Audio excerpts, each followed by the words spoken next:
James, up your way, you've got, I guess, a crisis in the police force. You're losing more than you're bringing on. You've got the police chief, of course, quitting in sensational fashion this week.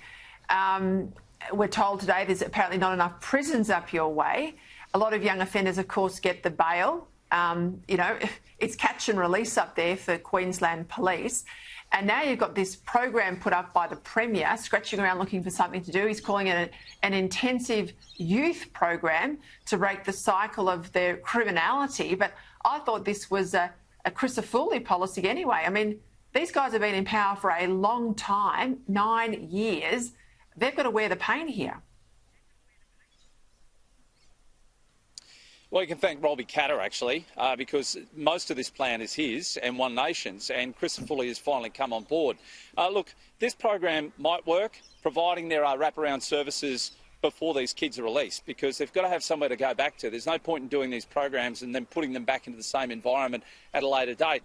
I also got to say, Peter, I partially blame here the Howard government, because you think back, it was early 2000s when they did the baby bonus.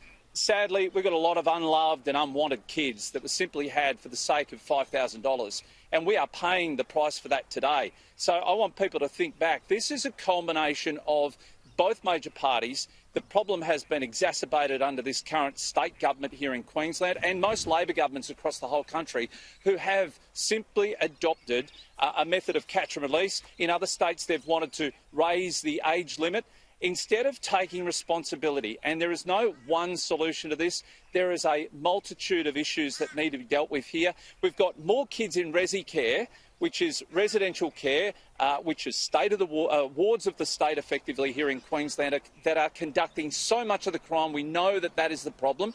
So we can't blame exactly the parents. The parents have already forfeited their kids. The state are responsible for these brats, and that's what they are. They're developing into hardcore criminals before they even reach the age of 18. We don't have the space in juvenile detention, and we certainly don't have the space as they mature into adults in adult prisons.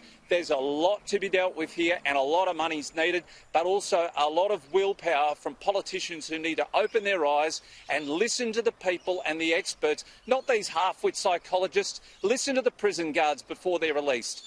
Listen to the experts within resi care, and listen to the coppers. Stop giving up on the people that are on the front line of trying to deal with this issue. You are not wrong. And of course, if you lift the age of criminality with children, you take them out of the statistics, which makes crime look better in some of these states than it really is.